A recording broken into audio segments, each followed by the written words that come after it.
You know, as we all know, is one of the most relevant meta threats to this game right now. Fighters Pass 2, you already know it, baby. And he rocks one of the cooler skins as well. Like, he plays the golden one, but it's looking like that's not what we're going to see. We're putting those fancy polka-dotted oven mitts on, and we are going to be rocking against Diva the Sheik right here. Utilizing one of the better Sheik skins as well, as my opinion. Going to Final Destination. Not too surprised to see this. I feel like this is a good stage for both these characters in this matchup for sure. T versus Diva. You ready for this, Skiff? Let's do it. Oh, yeah, very, very much so. And this is actually going to be a little bit of a heartbreak, I think, for someone in here. I saw them earlier. Yep, hail is cold. They said, Diva, my beloved, Habibi, just coming through. And now they're going to be taking on the toughest player in the bracket, most likely. So it's going to be very interesting to see how they answer what is the T Pac-Man. The answer right now is eating about 117%, utilizing the crazy invulnerability frames of the Vanish to pretty much negate that Hydrant on the way back out, forcing T to retreat and just sort of start utilizing some basic Pac-Man tricks again to just reset that neutral, because you know that Sheik has definitely got Pac-Man beat for the most part in the frame data department. Now you see T just trying everything they can to be able to close out this stock right here. 130%, nothing doing. Sheik, of course, one of this game's lighter characters. Reverse up air, I should say. Not going to do it, but the F-tilt into the bell. Going to be able to spell disaster, as now we have a Pac-Man in the lead, and that is definitely a scary thing to deal with as far as stage control goes, Skiff. That was an absolutely sick stock there from T to close out, man. Just the way everything worked out, nobody but T could do that. Let's just be real here. This guy is next level for good reason. He's one of the best players in the world for good reason. And man, definitely a tough second stock disappearing here. Potential 3 stock on deck. He's got like Duck Hunt level reactions. You know what I mean? Like, you know how Duck Hunt like uses like the can and is able to time the grabs with the can? T does that with the bell, but like just for normal attacks. Like timing an F-tilt into that, the awareness is ridiculous to be able to do something like that. To know exactly like how the bell is going to be able to move itself properly, and more importantly, how your moves angle into it. That's absolutely crazy, you know, like to be able to have that kind of awareness. But you're going to need that if you're going to be able to be playing Pac-Man at as high of a level as T is for sure. Right. I think that was something that was a little bit interesting there, is while he had the Hydrant out, right, and had him grabbed, he was expecting to be pushed across the stage, but actually threw him out as the water came out. I think for like a weird DI mix-up situation, I'm not entirely sure, but T is definitely doing some stuff here. Yep, get him off the ledge. That was one hell of a ledge trap there, closing out that first game strongly. And man, you got to feel for Diva here a little bit. Like, they're not even playing bad. It's just you're playing against one of the best players in the world. I wish my monitor had like a little doodle board on it, so I could just circle the entire ledge and just label it the no-fly zone.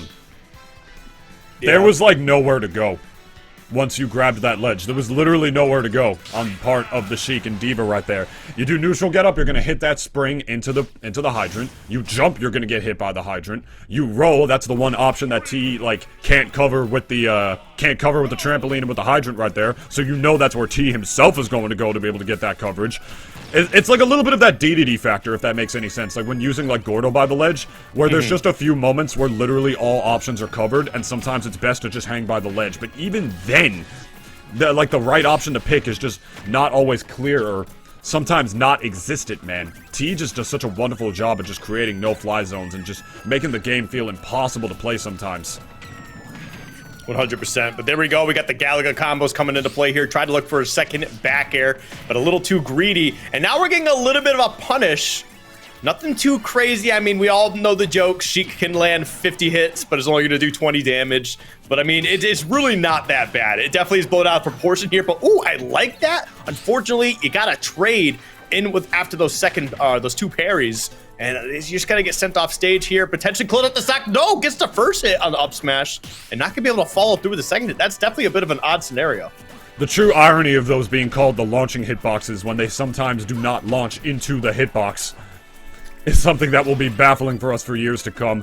Good awareness by T, going low with the Pac-Man side B and the pellets right there to be able to avoid the Sheik side B grenade. You already know it's going to be one to do. As a result, he's the one who takes the first stock for it. That's going to be big damage with the Galganite for sure. Already tacking up to damn near 62%, I should say, off of one interaction with that. T did not even get the true combo that he wanted off of the Galaga ship right there.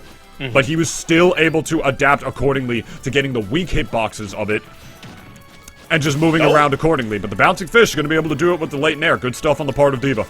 Yeah, no, seriously, finally getting a stock under your belt too. I mean, you're not even playing bad. You're keeping up decently well. I mean, 95% is still a bit tough. I mean, especially as you see Bell Pac-Man coming out here too. Yeah, that just, it wasn't even anything crazy. Just tossed it down, got you caught, close out the stock. But you're able to keep up here a little bit. So I hope Diva is definitely feeling a bit more confident moving forward here. I mean, they definitely have a lot of room to catch up. And he only got one more game. Honestly, this is the last game to try and turn this around, try to force us into the, the third game scenario here. The internal struggle of fighting Pac-Man with Bell in hand is, do I go in to stop him from throwing it at me? Or do I stay away and have him eventually throw it at me because he knows I'm trying to play defensive now? It's the scariest thing in the game when Pac-Man has that thing in his hand for sure. Beautiful read, but unfortunately not able to get the spacing proper for the grab. Unfortunately on the part of T, and now we have Diva trying real hard to survive on their winner's bracket stock right here. I think the biggest factor for Diva right now is that I feel like they are jumping a little too much. Like, I get it. You got some... Oh, okay, I thought T was going for something stupid. He definitely was looking for it, but I just wasn't able to get it. But yeah, I do feel like there's just a little too much jumping going on, and I feel like that's actually costing them quite a bit here. I mean, yes, you got some great frame data on your aerials, but you're kind of just getting caught up in a lot of what Pac-Man wants to do, a lot of what T wants to do here. Just, oh my God, that was the last hit on that too? Ugh. It can be scary to have to reset neutral against a character like Pac-Man, as T is going to take that set in a 2-0 fashion in this winner's round 2. Especially with a character like Sheik, who...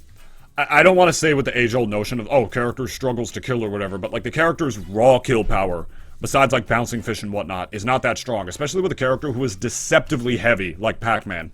Oh yeah. So having to reset neutral against a character like that, it can be terrifying, because if they have Bell in hand, that's already rough to do, because now like T is used to forcing opponents to play defensive. So when he does that, you know he's going to be able to eventually get that Bell. So what do? You jump around a lot. You try to make it seem like it's ambiguous as to where you're going. Take advantage of the Y-axis to make sure that you don't do that. But as you mentioned just now, Skiff, that can make your game plan just a little bit more linear, because this is T, pretty much the greatest Pac-Man to ever do it. You know how to adapt around that.